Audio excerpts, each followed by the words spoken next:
Dear students, now we have come to part 2 of the lesson, page 10. In the first part, we saw that the author has unfolded the letter and he has started reading it. He read the date December 26, 1914. Let's read the letter further. Dearest Connie, I write to you in a much happier frame of mind. Means I am extremely happy now when I am writing this letter because something wonderful has just happened that I must tell you about at once. We were all standing to in our trenches. Dear students, trenches means long ditches that are dug out for soldiers to hide from the enemies, and standing to means they were in a position where they were ready to face the enemy if they were attacked. So we were all standing to in our trenches yesterday morning, Christmas morning. It was crisp. Crisp means it was very fresh, and it was giving an energetic feeling and quiet all about, as beautiful a morning as I have ever seen. Jim says that that was the most beautiful morning that he had ever seen. It was quiet, it was crisp, it was making him feel fresh and energetic, as cold and frosty as a Christmas morning should be. Jim is telling her that it was a perfect Christmas morning because students, in many parts of the world during Christmas it's winter time and it's snowing, it's cold, it's misty, it is frosty.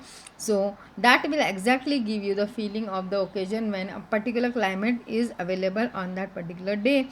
So it was exactly how it is during Christmas. So Jim tells Connie that that was the best and the most beautiful morning that he had ever seen.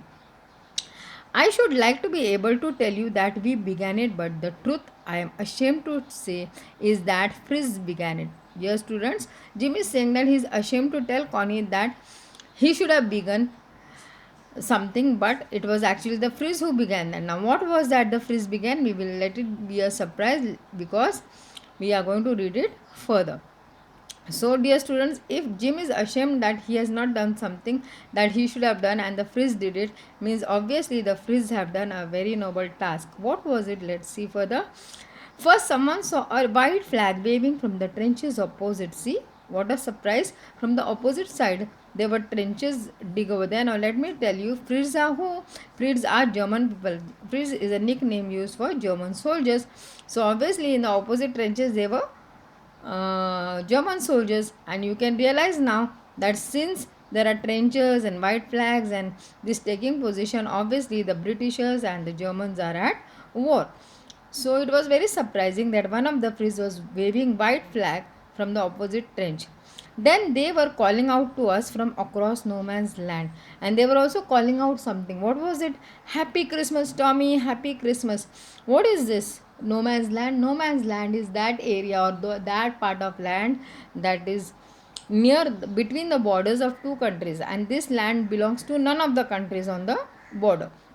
So, when the soldiers were standing there in the no man's land, they were shouting towards the British. They were calling them as Tommy because Tommy is a nickname used for British soldiers. So, happy Christmas, Tommy, happy Christmas.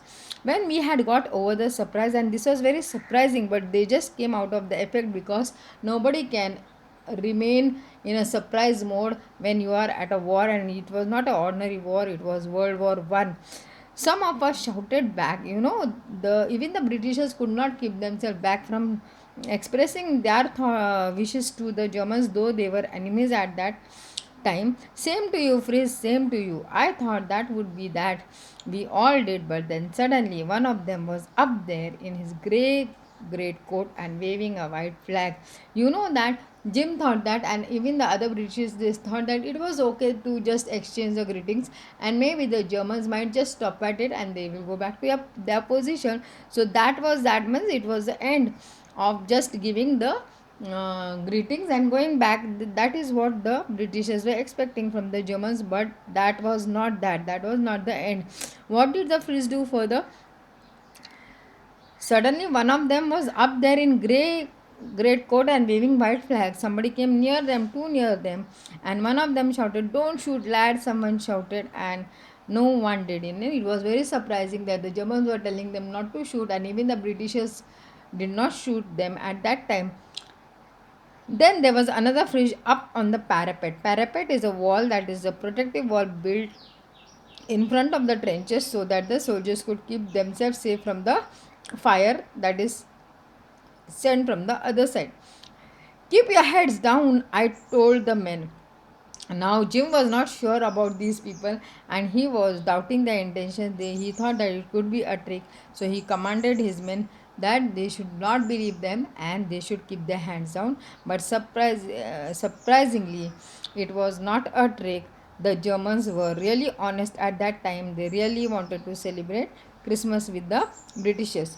Dear students, do we see here that human beings have natural instinct of sharing joys and sorrows with each other? Being far away from loved ones cannot stop humans from sharing happiness. Christmas is a great festival for both Germans and British. It is the day when these people are very, very happy and these soldiers were away from home. The spirit of Christmas made them forget that they were enemies. They knew only one thing, that Christmas was the festival of giving and taking, love and joy. Let's go further. One of the Germans was waving a bottle above his head. It is Christmas Day, Chommy. We have snaps, we have sausages, we meet you, yes? By this time, there were dozens of them walking towards us across no man's land and not a rifle between them. What did Jim notice? And even the Britishers noticed that to convince the Britishers, the Germans told them that they are intending to celebrate Christmas with the British soldiers, and they had snaps and sausages. Snaps is a German drink, and sausage is a food item that is a very special food that is a favorite for the Western people. And the Germans told them in a very convincing manner that they must come out and celebrate Christmas with them in the no man's land. And then, within no time, many of the German soldiers came across and they gathered themselves in the no man's land, and the surprising thing was that there was not a single rifle with them. Little Private Morris was the first up. Come on, boys, what are we waiting for? And then there was no stopping them. I was the officer. I should have stopped them there and then, I suppose, but the truth is that it never even occurred to me I should. So, you see, students, that here from one side the gesture of love and joy is coming from the Germans. On the other side, the Britishers are also ready to accept that gesture and give it back in the same way. So here we see the human factor, that if somebody gives you love, you also get love. If you give love to somebody, you will get love. If you try to make peace with somebody, they will also try to make peace with you. This is the greatest example in the world. Little Private Morris is the name of a person who was the first one from the British side, and he also encouraged the Britishers that what are we waiting for? When the Germans are stretching out their hands towards us, we should also step forward to take their hands with us. So, yes, dear students, Little Private Morris was the first one to come up and told the boys, let's go and celebrate Christmas. And they all started walking voluntarily. And here Jim's duty was to stop them. But don't know why, even Jim's mind did not tell him that he should stop them. Such a thought did not come to his mind. In fact, he was the one to join them also. All along their line and as I could see men walking slowly towards one another. Grey coats, khaki coats. Grey coats is the uniform of the Germans, and khaki coats is the uniform of the British. And Jim saw that he's telling Connie, he's explaining in such a way, a beautiful way. He's saying that slowly towards one another there was a line of grey coats and khaki coats meeting in the middle, and I was one of them. I was part of this. In the middle of the war, we were making peace. The most important part of this paragraph, in the middle of the war, we were making peace, means they were the at that moment they were at war, they were sore enemies of each other and they were waiting to defeat each other.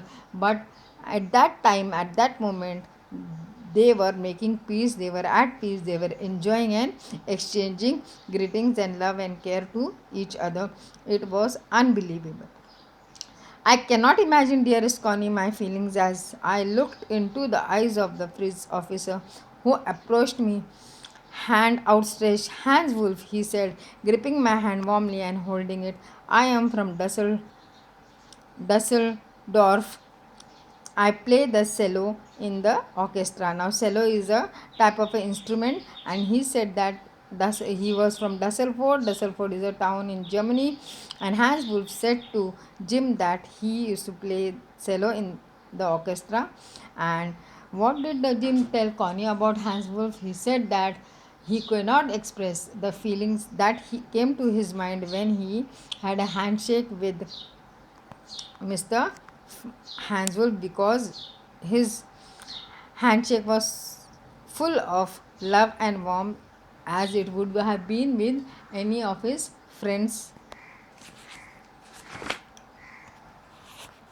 Captain Jim MacPherson, I replied, and happy Christmas to you too. I am a school teacher from Dorset in the west of England. Now they both introduced each other, and Jim told him that he was a teacher in Dorset in England, and Macpherson told him that he was in the orchestra and he played cello in his country.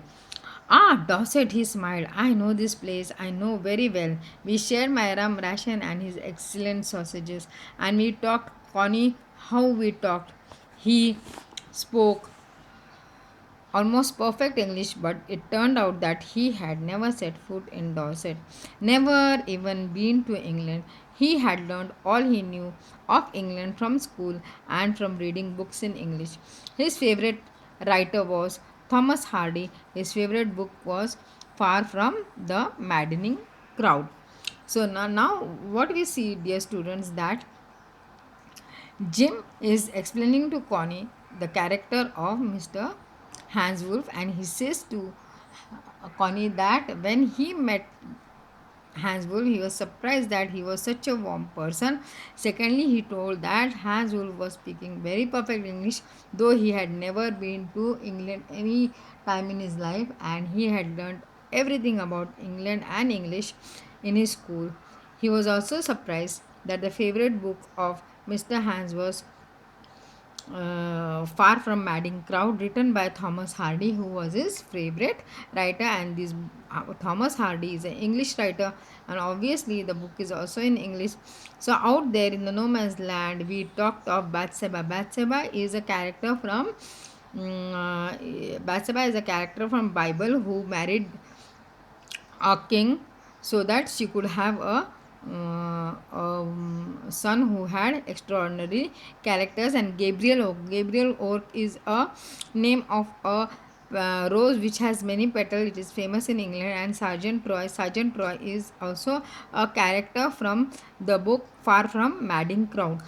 Now, why did they talk? Do you think, students, when we have common interest only when we are having the common likings and thinkings, only then we can talk to each other. And here Jim realized that what Hans Wolf was telling him were also the topics of his interest, and that is why they had a long discussion with each other. He had a wife and one son born just 6 months ago. Now, see, dear students, is stressing on this point that Hans Wolf had a wife and one son born just 6 months ago. Means the child is so small that he doesn't even know that his father is at war, and even it's not sure whether the father will go back to see his own child from the war. So Jim is stressing that as the British soldiers or the British army people have their own families and wives and children, so do the Germans have. As I looked about me, there were huddles of khaki and grey everywhere. Now, what Jim is saying, that as he looked around, he also saw groups of British people and German people standing in group all over the no man's land, smoking, laughing, talking, drinking, eating.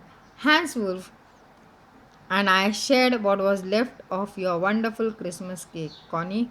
Now, Connie had sent a cake to Hans Wolf at the warfield because she was not available there, but she took care enough that her husband receives a cake on the Christmas morning. So, she had sent one cake to Jim, and Jim shared that beautiful, tasty cake with Hans Wolf. And even Hans Wolf thought that the marzipan was the best ever he had tasted. I agreed, we agreed about everything. He was my enemy. There never was a Christmas party like it, Connie. Now, see, students, what Jim is telling here, that Jim told that to Connie that the marzipan that Jim liked so much was also liked by Hans. So what he said, that I agreed about it, and also Hans agreed about it, and not only that they agreed on the marzipan, they agreed about everything that they spoke about with each other. And this was a very surprising thing, that being an enemy, they were agreeing, or they had the similar and common thoughts. So that is why Jim tells Connie that that was the best Christmas party that he had ever had, because in this party he was celebrating Christmas with the enemy, and that was the strangest thing in the world. It was the most impossible thing in the world that was happening there.